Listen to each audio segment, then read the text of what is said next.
तो बच्चों अब हम रिमोट सेंसिंग के बारे में जानेंगे। इससे पहले हमने सूक्ष्म तरंगें और उपग्रह संचार के बारे में पढ़ा था।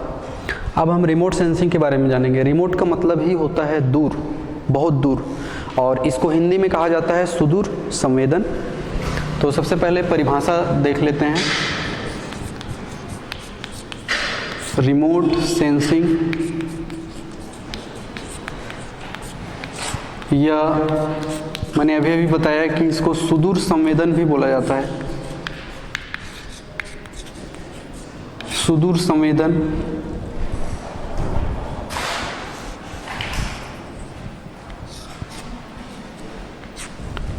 वह तकनीक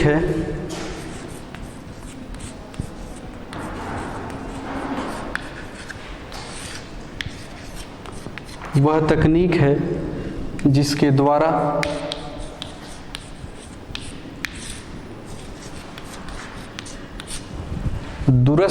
दूरस्थ मतलब बहुत दूर स्थानों पर स्थित वस्तुओं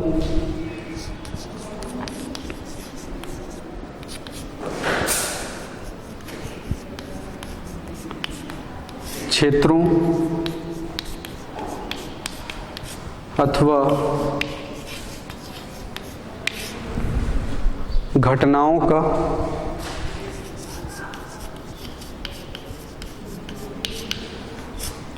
अध्ययन किया जाता है।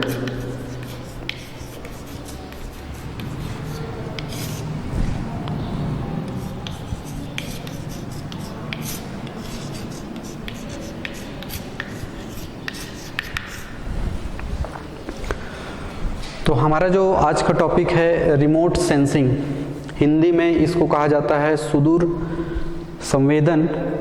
ये एक ऐसी तकनीक है जिसके द्वारा बहुत दूर स्थित वस्तुएं, जिसको हम दूरस्थ कहते हैं, दूरस्थ स्थानों पर स्थित वस्तुओं के बारे में, क्षेत्रों के बारे में या फिर घटनाओं के बारे में अध्ययन किया जाता है या जानकारी जुटाई जाती है। ठीक है ना।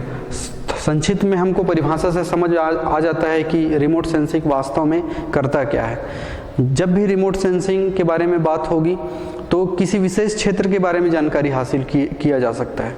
जैसे किसी भूभाग में यदि वन प्रदेश है तो वन प्रदेश में कितने वृक्ष हैं, पौधों की भी जानकारी या उसका क्षेत्रफल कहाँ तक है, इसके बारे में जानकारी इस तकनीक के माध्यम से जुटाई जा सकती है।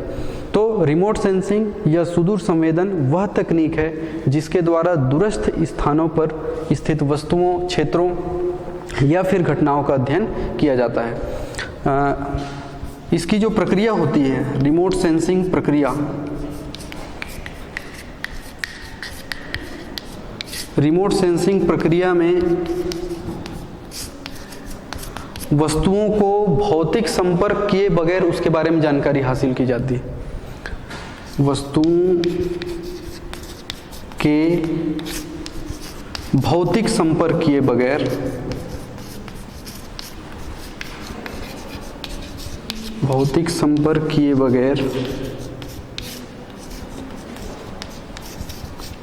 उसके बारे में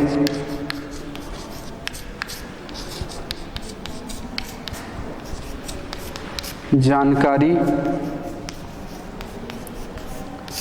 हासिल की जाती है।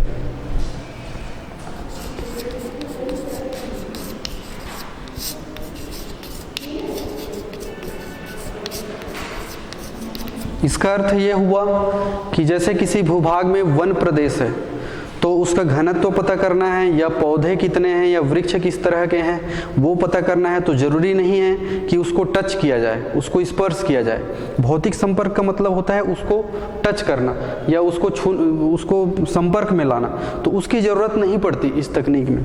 इस तकनीक में बगैर भौतिक संपर्क किए बगैर भी उस वस्तु के बारे में जो कि बहुत दूर स्थित है उसके बारे में जानकारी हासिल की जाती है। और इसकी कार्यविधि, इस तकनीक की कार्यविधि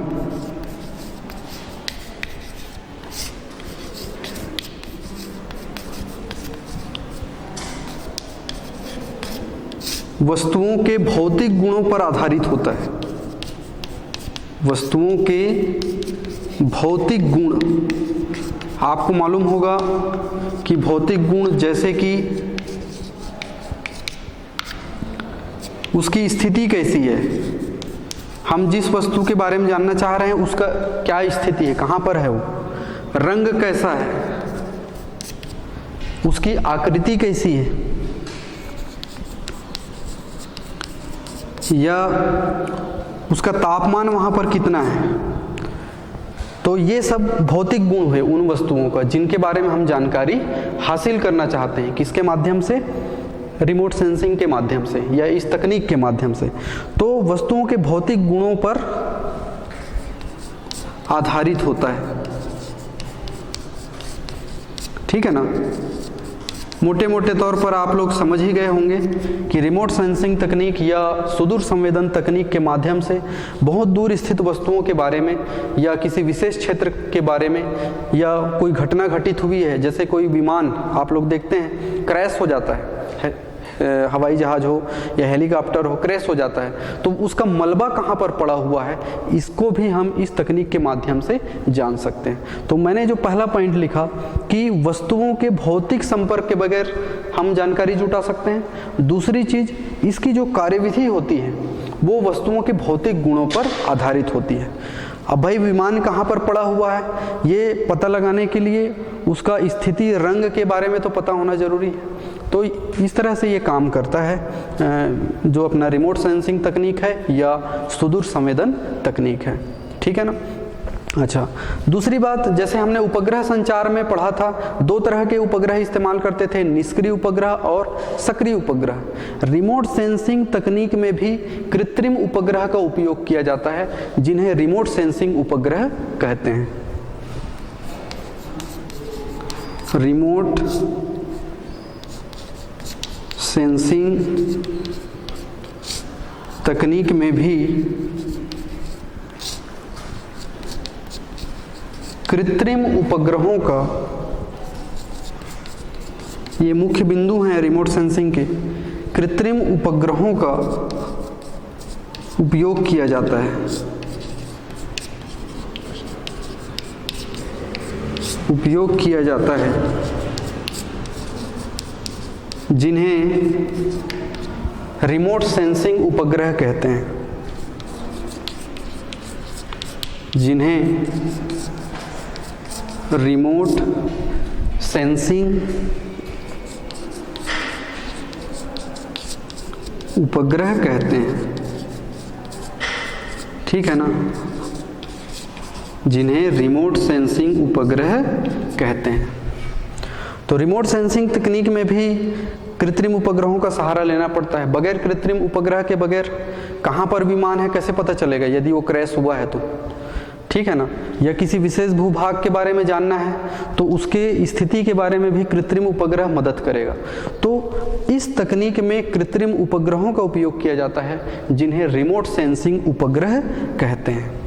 लेकिन खास बात यह है कि ये रिमोट सेंसिंग उपग्रह की कक्षा जो हमने इससे पहले पढ़ा था, भूस्थितिक उपग्रह या तुल्यकाली उपग्रह, उसकी कक्षा से भिन्न होता है। और इस रिमोट सेंसिंग उपग्रह की जो पृथ्वी तल से ऊंचाई, एक निश्चित ऊंचाई पर तो स्थापित करना पड़ेगा, ठीक है ना, पृथ्वी तल से ऊंचाई भूस्थितिक उपग्रह की ऊंचाई से कम होती है। तो मैं उसी को लिख देता हूँ, इनकी ऊंचाई, पृथ्वी तल से ऊंचाई, इनकी पृथ्वी तल से ऊंचाई भूस्थितिक उपग्रह की तुलना में कम होती है। भूस्थितिक उपग्रह की तुलना में कम होती है।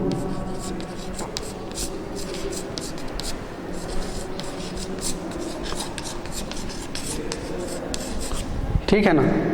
तो मोटे मोटे तौर पर हमने जाना उसका परिभाषा क्या है कि रिमोट सेंसिंग, जिसको हम सुदूर संवेदन भी कहते हैं, वह तकनीक है जिसके द्वारा दूरस्थ स्थानों पर स्थित वस्तुओं के बारे में, क्षेत्रों के बारे में या घटनाओं के बारे में अध्ययन किया जाता है, जानकारी हासिल की जाती है। रिमोट सेंसिंग की प्रक्रिया में वस्तुओं का भौतिक संपर्क करने की जरूरत नहीं पड़ती, उसके बगैर भी जानकारी जुटाई जा सकती है और इस तकनीक की कार्यविधि वस्तुओं के भौतिक गुणों पर जरूर निर्भर करती है। इस तकनीक में जो कृत्रिम उपग्रह इस्तेमाल किए जाते हैं उन उपग्रहों को कहते हैं रिमोट सेंसिंग उपग्रह, और इन रिमोट सेंसिंग उपग्रह की जो पृथ्वी की सतह से ऊंचाई होती है वो भूस्थितिक उपग्रह की तुलना में कम होती है। तो ये हमने जान लिया है। इसके बाद जानेंगे कि जब किसी विशेष भूभाग से ये रिमोट सेंसिंग उपग्रह जब गुजरता है तो उस हिस्से के हर एक हिस्से का फोटोग्राफ लेता है, हर एक हिस्से का वो फोटोग्राफ खींच लेता है। कौन खींचता है? ये अपना रिमोट सेंसिंग उपग्रह। मान लिया जाए कांकेर से गुजर रही है ऊपर से रिमोट सेंसिंग उपग्रह, तो कांकेर के हर एक भूभाग का या हर एक हिस्से का वो फोटोग्राफ ले लेगा। उस फोटोग्राफ की मदद से हम कांकेर के बारे में जानकारी हासिल कर सकते हैं। तो ये बहुत ही उपयोगी तकनीक है एक तरह से, ठीक है। अब इसका उपयोग देख लेते हैं।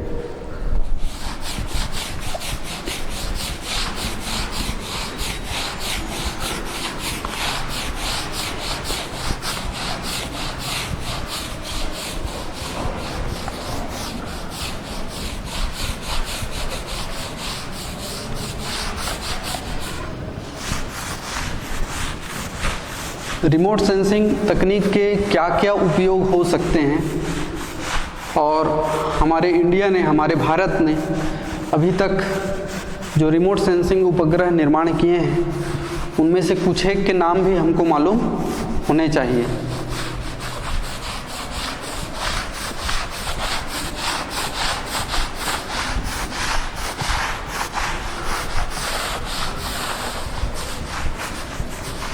तो सबसे पहले देख लेते हैं रिमोट सेंसिंग उपग्रह के उपयोग या रिमोट सेंसिंग तकनीक के उपयोग।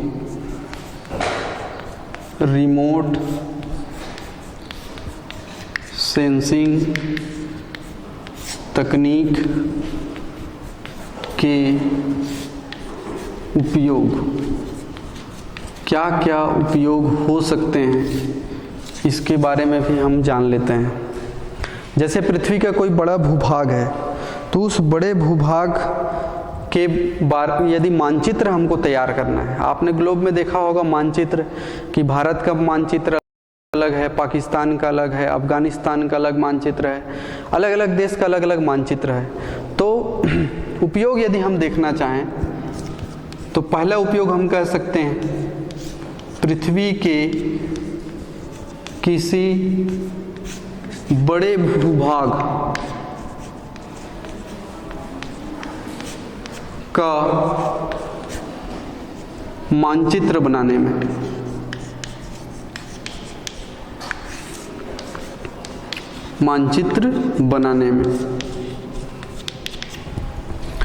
दूसरा हम उपयोग कह सकते हैं कि भूमिगत जल के सर्वेक्षण में। आजकल आप देख रहे हैं कि ग्राउंड वाटर लेवल बहुत कम होते जा रहा है। ग्राउंड वाटर लेवल मतलब भूमिगत जल का स्तर, जिससे आप लोग बोर वगैरह खनन करते हैं, उसके माध्यम से आप पानी पीते हैं। आप देख रहे हैं कि पहले के समय, आज से 10 साल पहले 40 फीट 50 फीट में भी पानी निकल आता था, लेकिन अब वो 100 फीट से ऊपर हो गया है। शहरों में आप देखेंगे 300 फीट 400 फीट में पानी निकल रहा है। तो ये निश्चित तौर पर एक चिंता का विषय है। तो भूमिगत जल के सर्वेक्षण में भी इस तकनीक का इस्तेमाल होता है। भूमिगत जल के सर्वेक्षण में कि कहाँ पर कितना पानी है, उसके सर्वेक्षण में भी इसके इस्तेमाल होता है। तीसरा, किसी विशेष क्षेत्र में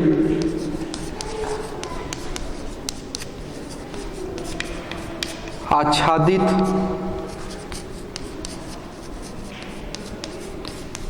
यदि वन प्रदेश है तो उन वनों के बारे में जानकारी, वनों का घनत्व, उनका क्षेत्रफल, और किस तरह के वृक्ष हैं, साल वृक्ष है कि सागौन है या और अन्य कोई वृक्ष है, वृक्ष एवं पौधों के बारे में जानकारी हासिल की जाती है कि किस तरह से उस भूभाग में किस तरह के वृक्ष पाए जाते हैं। पौधों के बारे में जानकारी हासिल की जाती है इसी रिमोट सेंसिंग तकनीक की मदद से। चौथा, हर साल किसी न किसी देश में विमान क्रैश होता है, आप लोग देखते हैं समाचार या टीवी चैनलों के माध्यम से। तो वो उस विमान का मलबा कहाँ गिरा है, जिसका एग्जैक्ट लोकेशन या वो कहाँ पर स्थित है, ये इसी तकनीक की मदद से उसको जानकारी जुटाई जाती है। तो क्रैश विमान जो होते हैं, क्रैश विमान का मलबा कहाँ पर है, वो इस तकनीक से हम जानकारी हासिल कर सकते हैं। क्रैश विमान का मलबा ढूंढने में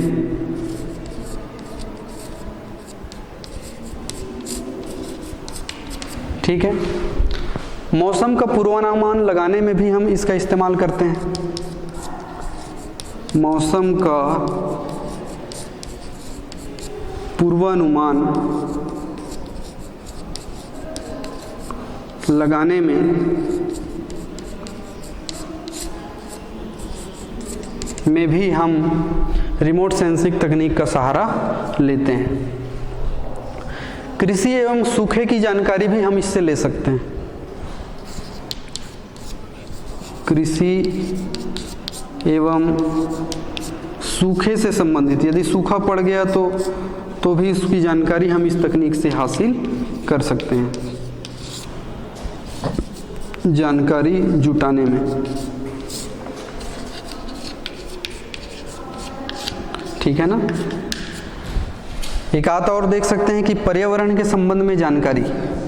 पर्यावरण जो चारों तरफ का जो वातावरण है वो सब पर्यावरण का ही हिस्सा है, तो पर्यावरण के बारे में भी जानकारी जुटाने में, पर्यावरण के बारे में जानकारी जुटाने में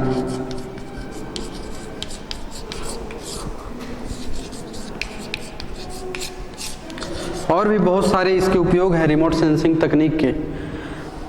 उसमें से एक है कि युद्ध क्षेत्र में यदि शत्रु पक्ष है उसकी जासूसी करना है तो भी आप रिमोट सेंसिंग तकनीक का इस्तेमाल कर सकते हैं कि उसका लोकेशन कहाँ पर है, कहाँ पर शत्रु स्थित है, तो उसके हिसाब से हमारे सेना के जवान काम करते हैं। तो ये बहुत सारी इस तकनीक के फ़ायदे हैं जो मैंने आप लोगों को अभी गिनाए। इसके बाद हम ये देख लेते हैं कि भारत सरकार ने या भारत ने अभी तक किस तरह के रिमोट सेंसिंग उपग्रह बनाए हैं, उनके नाम क्या क्या हैं, तो वो मैं बता देता हूँ आप लोगों को। चलिए देखते हैं।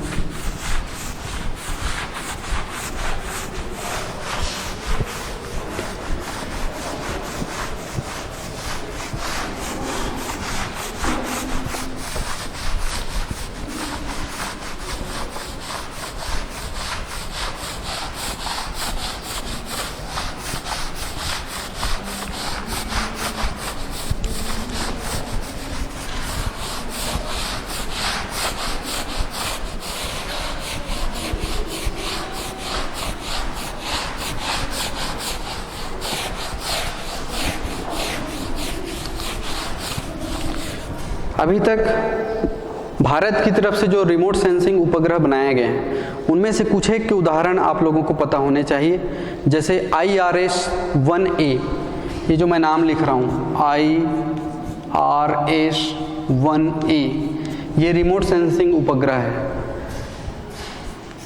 IRS-1B ये भी एक रिमोट सेंसिंग उपग्रह है।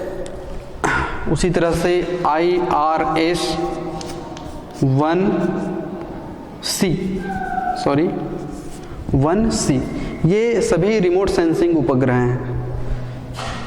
यहाँ पर लिख देता हूँ रिमोट सेंसिंग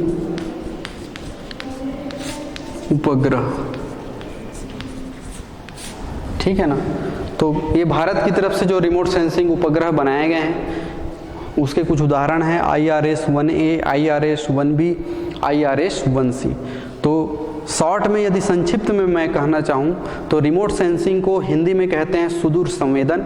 नाम से ही स्पष्ट है कि इस तकनीक से दूरस्थ स्थानों पर जो वस्तुएं हैं या क्षेत्र हैं या कुछ घटनाएं घटित होती हैं उनका अध्ययन इस तकनीक के माध्यम से हम कर सकते हैं। दूसरी विशेष बात कि इसमें वस्तुओं के भौतिक संपर्क करने की ज़रूरत नहीं पड़ती, उसका भौतिक संपर्क किए बगैर भी हम जानकारी जुटा सकते हैं। और तीसरी महत्वपूर्ण बिंदु जो है कि रिमोट सेंसिंग तकनीक में भी कृत्रिम उपग्रहों का उपयोग किया जाता है और उन कृत्रिम उपग्रहों को रिमोट सेंसिंग उपग्रह कहते हैं। जैसे भारत ने ये बनाए हैं IRS 1A, 1B और 1C। ठीक है, मैंने इसके उपयोग के बारे में भी अभी आप लोगों को बताया। मौसम का पूर्वानुमान लगाना है तो ये तकनीक फ़ायदेमंद है। विमान का मलबा जो क्रैश हुआ है, मलबा ढूंढना है, ये तकनीक फ़ायदेमंद है। कृषि और सूखे के संबंध में जानकारी जुटाना है तो ये तकनीक फ़ायदेमंद है। तो चलिए इसके बाद अब देखते हैं लेज़र के बारे में, जो कि बहुत महत्वपूर्ण टॉपिक है।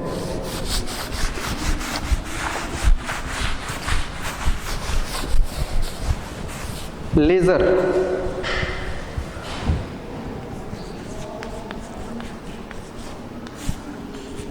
जब दशहरा आता है तो आपने अभी देखा होगा अभी के समय में कि लेज़र तकनीक के माध्यम से रावण को मारा जाता है या उसके जो अन्य जो रहते हैं रावण प्रजाति के लोग, उनको उस दिन दहन किया जाता है। आप लोगों ने देखा होगा। तो उसी लेज़र तकनीक के बारे में अभी हम अध्ययन करेंगे। इसको अंग्रेज़ी में भी लेज़र ही कहते हैं, LASER, लेज़र। इसका अंग्रेजी नाम जानना जरूरी है, लेज़र। तो लेज़र का फुल फॉर्म क्या है वो पहले देख लेते हैं। लेज़र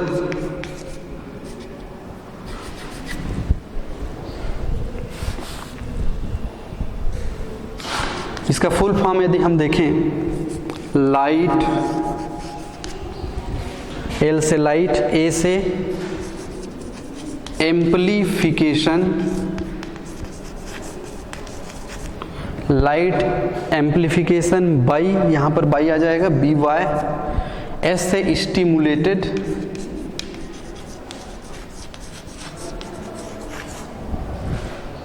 और E से आएगा इमिशन,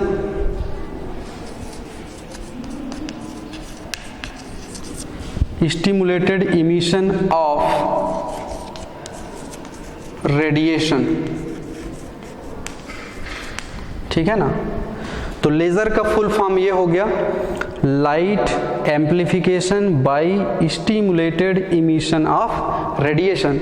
इसी के बड़े बड़े लेटर को या पहले अक्षर को ले लिया गया है। लाइट से L को ले लिया गया, एम्प्लीफिकेशन से A को ले लिया गया, स्टिमुलेटेड से S को ले लिया गया, इमिशन से E को और रेडिएशन से R को। जिसका अर्थ है, हिंदी में इसका क्या अर्थ है उसको भी जानना जरूरी है। इसका अर्थ है, रेडिएशन को हिंदी में बोला जाता है विकिरण, इमिशन को हिंदी में बोला जाता है उत्सर्जन, और स्टिमुलेटेड को बोला जाता है उद्दीप्त। तो इसको बोलेंगे हिंदी में विकिरण का उद्दीप्त उत्सर्जन का प्रवर्धन। विकिरण के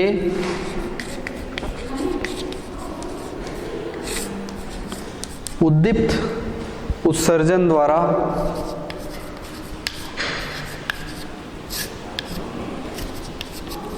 विकिरण के उद्दीप्त उत्सर्जन द्वारा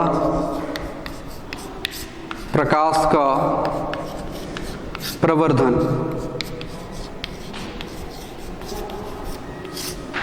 ठीक है, एम्प्लीफिकेशन का मतलब होता है प्रवर्धन। तो लेज़र तकनीक का ये फुल फॉर्म हुआ और ये उसका हिंदी नाम हुआ कि उसको हम कैसे समझेंगे। विकिरण के उद्दीप्त उत्सर्जन के द्वारा प्रकाश का प्रवर्धन ही लेज़र कहलाता है। और इसके तुरंत बाद हम देखेंगे इसके सिद्धांत, किस तरह से इसका सिद्धांत काम करता है, स्वतः उत्सर्जन और उद्दीप्त उत्सर्जन।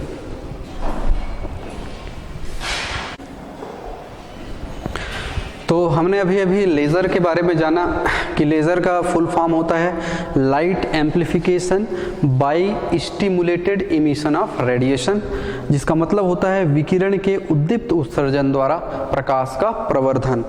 अब हम देखेंगे कि लेज़र का सिद्धांत किस तरह से है। तो दो तरह से काम करता है, एक तो होता है स्वतः उत्सर्जन और दूसरे को कहा जाता है उद्दीप्त उत्सर्जन। इन दोनों पॉइंट्स को यदि हम समझ लें तो वही सिद्धांत है लेज़र का। चलिए देखते हैं।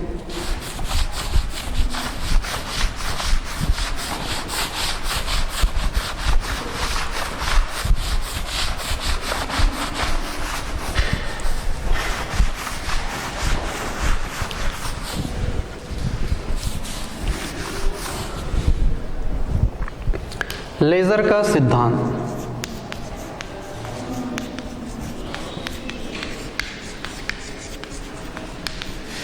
सबसे पहले जान लेते हैं कि स्वतः उत्सर्जन किसको कहते हैं। स्वतः उत्सर्जन आप लोगों के लिए नया टॉपिक है। स्वतः उत्सर्जन या स्पॉन्टेनियस इमिशन, इसमें भी उत्सर्जन होगा, लेकिन किस तरह से होगा। आप देखते हैं कोई भी पदार्थ के जो परमाणु होते हैं वो शुरुआत में निम्न ऊर्जा अवस्था में होते हैं। जैसे मैं निजी जिंदगी की बात करूं, जब आप खाना नहीं खाए होते हैं तो आप कम ऊर्जा स्तर में होते हैं, निम्न ऊर्जा स्तर में होते हैं। लेकिन जैसे ही आप खाना खाते हैं या कोई फ्रूट्स खाते हैं आपको एनर्जी मिल जाती है और आप तत्काल ही या 10-15 मिनट के बाद ही आप उच्च ऊर्जा स्तर में चले जाते हैं। तो उसी तरह से कोई भी पदार्थ का परमाणु मूल क्वांटम अवस्था में होता है शुरुआत में। कहने का अर्थ है निम्न ऊर्जा अवस्था में होते हैं, लेकिन यदि किसी बाहरी स्रोत से इनको ऊर्जा मिल जाए तो ये उच्च ऊर्जा अवस्था में चले जाते हैं। तो उसी समय जो फोटॉन उत्सर्जित करता है परमाणु जो है, फोटॉन उत्सर्जित करने के तुरंत बाद ही ये निम्न ऊर्जा अवस्था में लौट आते हैं। तो ये जो प्रक्रिया है जिसमें प्लांक का क्वांटम सिद्धांत भी लगता है और इसी को हम कहते हैं स्वतः उत्सर्जन। तो सबसे पहले इसको देख लेते हैं। किसी पदार्थ के परमाणु प्रारंभ में निम्न ऊर्जा अवस्था में होते हैं। निम्न ऊर्जा अवस्था में होते हैं।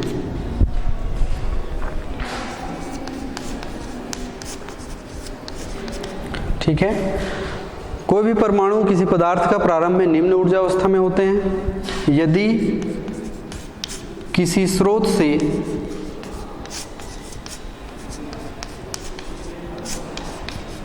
इन्हें ऊर्जा प्राप्त होती है।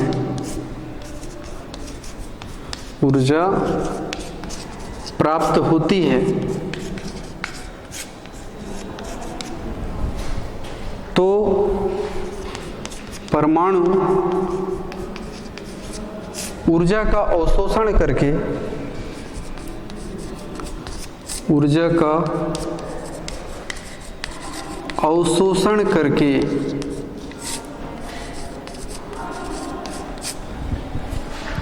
उत्तेजित होकर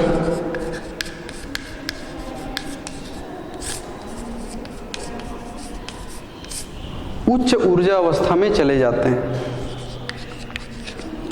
उच्च ऊर्जा अवस्था में चले जाते हैं।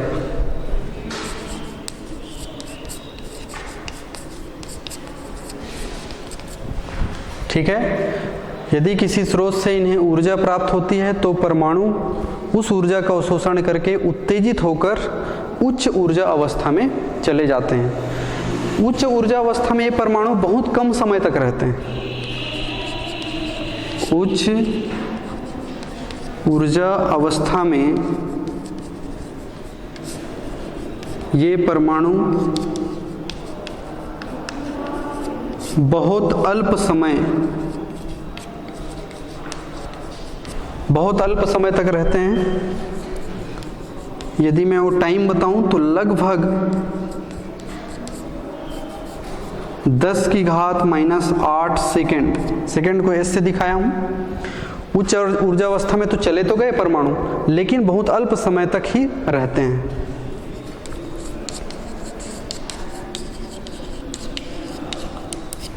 वहां पर ये परमाणु फोटान का उत्सर्जन करके निम्न ऊर्जावस्था में चले आते हैं। वहां पर ये परमाणु फोटान का उत्सर्जन करके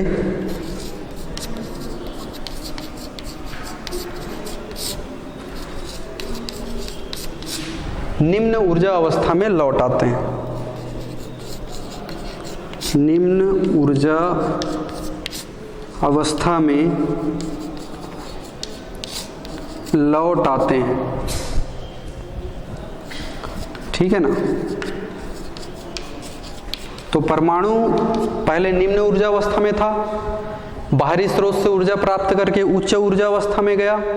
उच्च ऊर्जा अवस्था में ये परमाणु टिक नहीं पाते, बहुत अल्प समय में ही फोटान का उत्सर्जन करके निम्न ऊर्जा अवस्था में लौट आते हैं, ठीक है ना। तो सबसे पहले मान लेते हैं कि निम्न ऊर्जा अवस्था की ऊर्जा क्या है और उच्च ऊर्जा की अवस्था की ऊर्जा क्या है। मान लो निम्न ऊर्जा स्तर की ऊर्जा, निम्न ऊर्जा स्तर की ऊर्जा को हम मान लेते हैं E1 है। मैंने दूसरा बात किया उच्च ऊर्जा अवस्था, उच्च ऊर्जा स्तर की ऊर्जा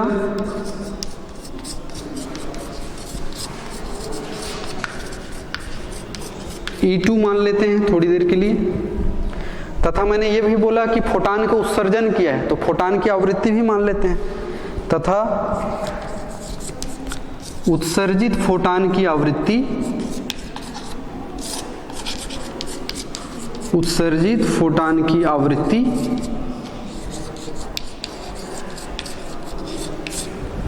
न्यू है। तो प्लांक के क्वांटम सिद्धांत से हम क्या बोल सकते हैं। हमने शुरू में ये बोला कि परमाणु निम्न ऊर्जा अवस्था में था, ठीक है। निम्न ऊर्जा अवस्था के बाद वो परमाणु किसी स्रोत से ऊर्जा ग्रहण कर लिया, ऊर्जा का अवशोषण किया और उच्च ऊर्जा अवस्था में चला गया। लेकिन वो परमाणु उच्च ऊर्जा अवस्था में बहुत कम समय बिताता है और वहाँ पर वो फोटान का उत्सर्जन करके फिर से निम्न ऊर्जा अवस्था में लौट आता है। तो थोड़ी देर के लिए मैंने मान लिया है कि निम्न ऊर्जा स्तर की ऊर्जा E1 है, उच्च ऊर्जा स्तर की ऊर्जा E2 है और जो फोटान उन्होंने उत्सर्जित किया उसकी आवृत्ति न्यू है। तो प्लांक के क्वांटम सिद्धांत से मैं कह सकता हूँ h न्यू बराबर E2 माइनस E1। इस पूरी प्रक्रिया को स्वतः उत्सर्जन कहते हैं। ये जो पूरी घटना घटित हुई इस प्रक्रिया को स्वतः उत्सर्जन कहते हैं।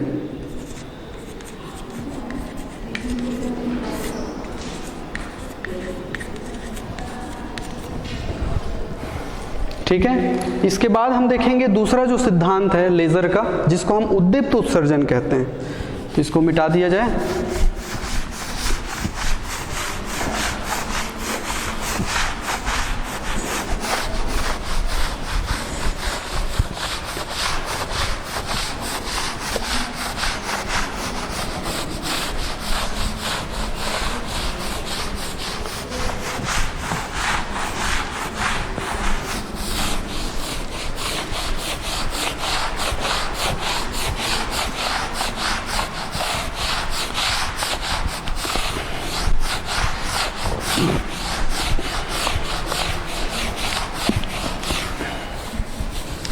अब देख लेते हैं दूसरा जो पॉइंट है उद्दीप्त उत्सर्जन।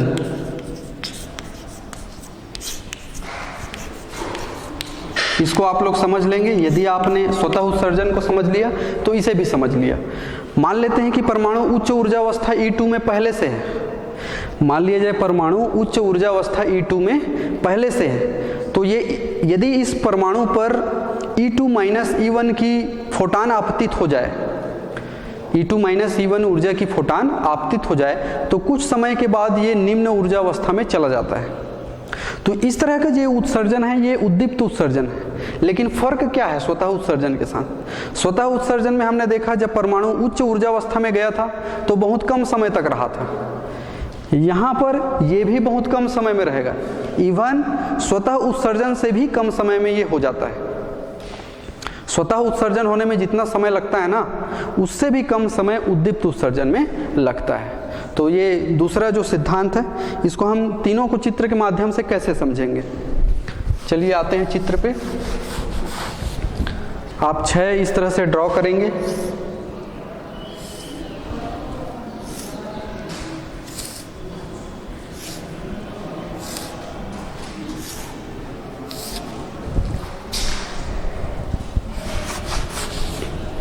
चार हो गए, 5 और ये 6। यहाँ पर पहले में आप आपतित फोटान को दिखाओगे। पहली जो ऊर्जा होगी E1, उच्च ऊर्जा अवस्था को ऊपर में ही दिखाओगे। इसमें भी E1 पहले होगा, दोनों साइड दिखा दिए, E2 दूसरे साइड, ठीक है। फिर इसमें E1 नीचे की तरफ निम्न ऊर्जा अवस्था है, ये है E2।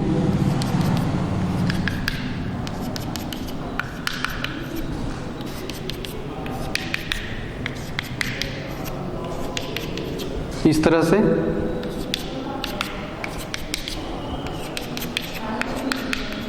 से पहले भाग में आपने आपतित फोटान को दिखा दिया, आपतित फोटान को इसी तरह से दिखाया जाता है। उसके बाद दूसरा, तीसरा, चौथे में दिखा दो आप उत्सर्जित फोटान। ये आपका फोटान आपतित हुआ है। उसके बाद ये है उत्सर्जित फोटान, और सबसे लास्ट में,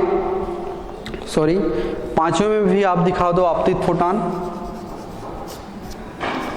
यहां भी आप दिखा दो आपतित फोटान। सबसे लास्ट में दोनों को हम दिखा सकते हैं। कहने का मतलब आपतित भी होगा फोटान और उत्सर्जित भी होगा, ठीक है ना। ये जो दो स्थितियां हैं, ये पहले के लिए है ऊर्जा का अवशोषण जब करता है।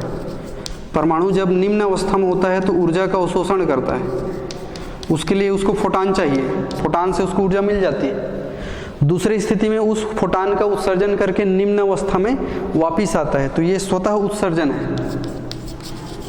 दूसरी स्थिति अपनी स्वतः उत्सर्जन की स्थिति है, ये दोनों।